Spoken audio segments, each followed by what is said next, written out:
Tout à l'heure, quand je posais la question avec peut-être l'ouverture que Jean-Aubert Wafo a fait sur le GICAN, c'est parce qu'on sait très souvent, lorsque le débat d'orientation budgétaire commence avec les députés, que ce soit de façon formelle ou informelle, on observe que le groupement interpatronal du Cameroun suit très attentivement ce qui se passe à l'Assemblée nationale pour être sûr que les décisions qui vont être prises d'abord, ou le texte qui va être adopté ne va pas augmenter la pression fiscale, par exemple, sur les entreprises. Or, lorsqu'on parcourt ce texte, par exemple, on voit que dans la loi de finances, on a introduit des éléments sur l'augmentation de la taxe, que ce soit sur le téléphonique ou sur les boissons, entre autres, et qu'il risque d'avoir une autre pression sur les entreprises avec, à la fin, le consommateur final qui trinque avec cette augmentation.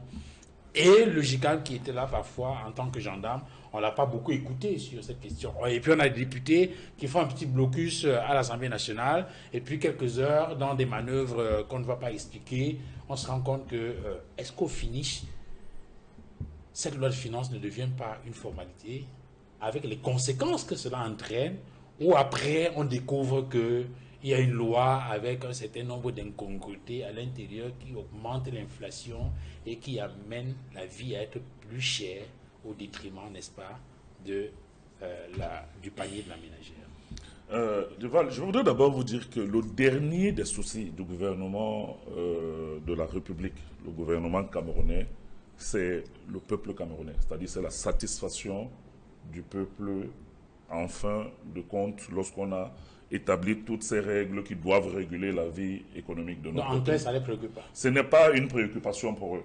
Vous venez de dire que dans un pays sérieux, le groupement interpatronal devrait être consulté et donner son avis sur les propositions qui vont intégrer la loi de finances.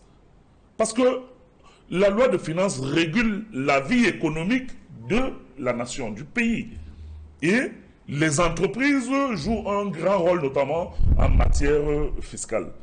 Et si on veut prélever l'impôt au niveau des entreprises et que la finalité sera d'asphyxier ces entreprises et de leur amener à mettre la clé sous le paillasson, ça veut dire que la politique économique de notre pays ne répond pas à une vision de nature à inciter les investisseurs à continuer à venir chez nous. Donc on est dans une situation où je viens d'écouter des choses de la part du communicant du RDPC ici qui m'ont totalement laissé pantois.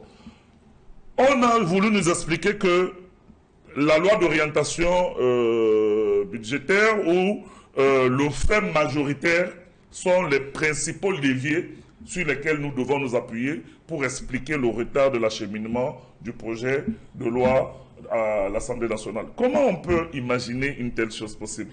C'est-à-dire, voilà une situation où le gouvernement, dans sa perception, estime que l'Assemblée nationale est une chambre d'enregistrement purement et simplement. Et que de toutes les façons, parce que le RDPC s'est constitué de la manière dont on sait la majorité qu'ils ont bien voulu avoir, ils n'ont pas besoin de respecter le règlement intérieur de l'Assemblée nationale. Ils n'ont pas besoin de respecter la loi qu'ils ont eux-mêmes adoptée et votée pour pouvoir réguler le mode d'adoption de la loi de finances à l'Assemblée nationale. Non, je l'ai dit, et je pense que quelqu'un l'a dit avant moi, c'est quoi Edmond, le fait majoritaire, pris sous le prisme que j'ai entendu ici, nous pousse tout simplement à tirer une conclusion simple, c'est que le RDPC fera tout dans l'optique de se constituer cette majorité obèse et de ne pas par après respecter les lois de la République. Donc c'est quelque chose de très grave pour moi. Maintenant, expliquait que le RDPC ne veut pas se mettre en difficulté pour se retrouver dans une situation qui ressemblerait à de la cohabitation, parce que cela ne lui permettrait pas de pouvoir... Est-ce qu'ils sont en cohabitation aujourd'hui? Non, Duval, quand les règles du jeu sont suffisamment claires pour les acteurs politiques, je pense qu'il faudrait que tous les partis politiques, et le RDPC en premier, comprennent qu'ils peuvent perdre les élections dans ce pays. À partir du moment où on respecte les règles du jeu. Puisqu'ils vont perdre. Donc il ne faut pas qu'ils se disent que l'objectif ultime du RDPC, c'est la conservation du pouvoir par tous les moyens. Et que lorsqu'on a même déjà ce pouvoir, on l'utilise et on l'instrumentalise en piétinant les lois dont on s'est doté soi-même. Donc, tout ça n'augure rien de bon pour une loi de finances dans un contexte économique où la précarité, l'inflation, le chômage, tout est de nature à paralyser notre pays sur le plan économique aujourd'hui.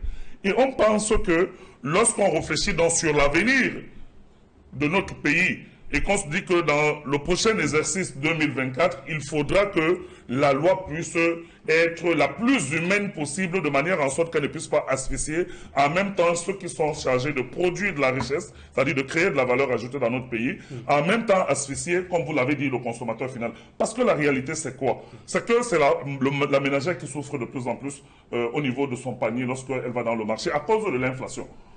Et que lorsque cette loi et que si les députés n'ont pas eu le temps de la toiletter, si jamais ils sont encore consciencieux d'être des représentants de la nation et non les représentants du RDPC, comme le pense Maître Tegen, il devrait lui-même imaginer que c'est impossible. Le législateur ne peut pas être fou en disant que la loi doit être acheminée 15 jours avant le début de la session parlementaire, parce qu'on sait qu'on est en train de parler d'un document qui est importantissime pour la régulation économique de notre pays. Donc maintenant, dans leur perception, et c'est ce que moi j'ai retenu de son intervention, c'est que non, nous avons cette majorité obèse, on n'a pas besoin qu'il y ait des amendements ou qu'il y ait des observations particulières dans notre loi de finances. De toutes les façons, c'est une pure formalité. On l'envoie à l'Assemblée nationale juste pour que la Chambre d'enregistrement fasse son travail et que la loi soit adoptée et promulguée par le président de la République.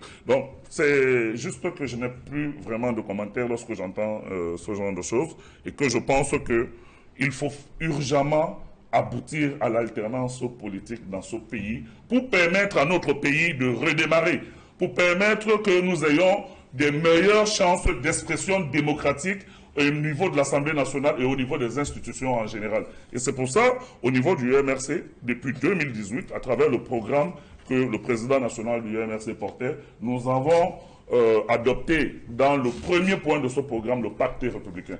C'est-à-dire c'est un pacte qui permet de reconstituer les Camerounais avec leurs institutions.